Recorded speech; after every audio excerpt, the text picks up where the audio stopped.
Poďme sa pozrieť na to, ako môžeme pracovať s výstupmi napríklad z výpočtového programu pre svietidlá, že máme podklady, máme rozmiestnenie svietidiel, máme označenie svietidiel a potrebujeme, aby nám fungovalo v rámci elektrozvodov a výkazov tieto návrhy.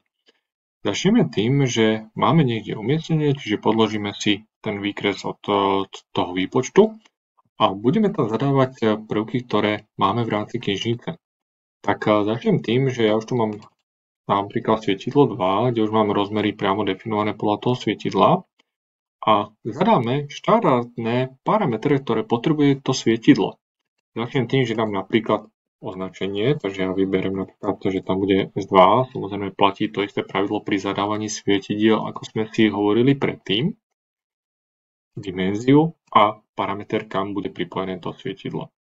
Teraz tam doplníme napríklad parameter typ, lebo už vieme, že vo výpočte svetlotechnickom máme nejaké označenie, máme ich nejak definované, tak môžeme napríklad tu napísať, že sa jedná o typ A. Takže mám definované, že typ A, vložím si dané svietidlo, dám napríklad sem a mám ho definované. Teraz potrebujeme definovať aj nejaký ten popis. Tak aby sme mohli definovať popis, tak si musíme najskôr nastaviť masku toho popisu. Takže ideme, ako sme mali minule, že si definujeme masku popisu. Masku popisu si definujeme túto v rámci masky popisiek a tváru popisu a dám pridať nový popis.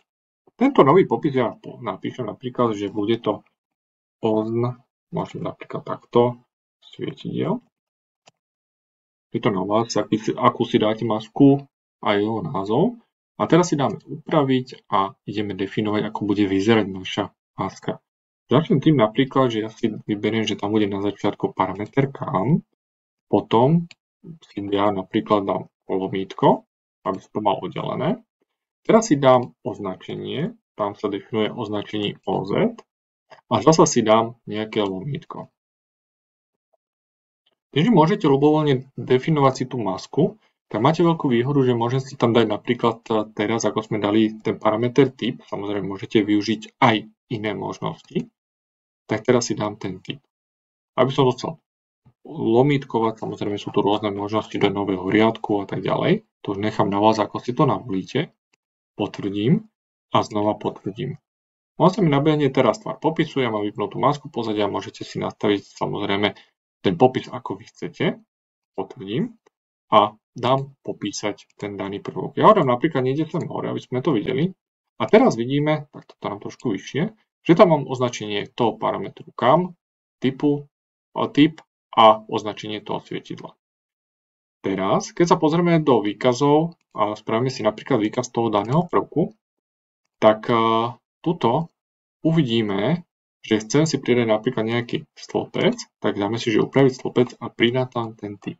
Že teraz si dáme vykázať typ a potvrdím, to znamená, že budem mať v rámci vykazovania hneď aj ten typ, ktorý som si ja definoval, potvrdím a tu teraz dáme to napríklad do výkresu. Takže ja si dám do výkresu niekde túto dolu a vidím, že teraz tu mám svietidlo, typ a tu mám na konci ten typ, ktorý sme si tam definovali, čiže typ A. Ďalšou z možností je, že nechám tam ten typ, ale chcem, aby aj pri výkazoch už som mal priamo tento názov, vypísané to svietidlo, názov, ako mám navrhnúť, alebo ako sa presne volá to svietidlo. V tom prípade stačí ísť cez hromadnú zmenu vlastností, vybrať si ten prvok alebo tie prvky naraz a tu zmeniť jeho názov.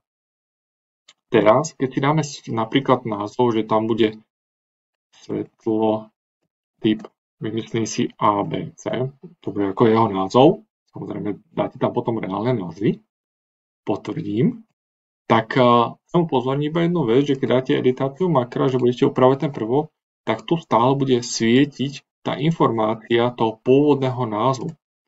Keď sa pozrieme na informáciu o prvku, čiže informáciu o tom danom prvku, tak vidíte, že ten názov už mám naozaj zmenený.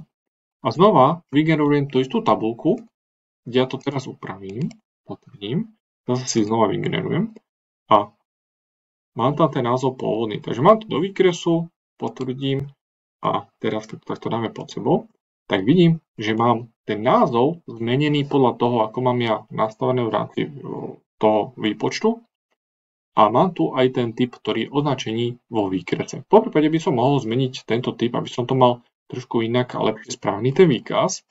A to sa robí tak, že ja si vyberiem výkaz, vyberiem si ten prvok a vo výkazoch si dám zasa upraviť stĺpce a tu dám, že typ a poviem, že tam napríklad bude, že to bude označenie vo výkrese. Potvrdím. Vidíte, že automaticky sa mi zmenil text hlavičky a znova si vygenerujem ten daný výkaz. A teraz vidím, že tam mám označenie vo výkrese, názov toho svietidla, zase by som si mohol upraviť, že tu dám názov toho svietidla, dimenziu, počet kusov, koľko sa mi nachádza a máte veľmi jednoducho a rýchlo správané výkazy a prvky správne nedefinované vo vašom projekte.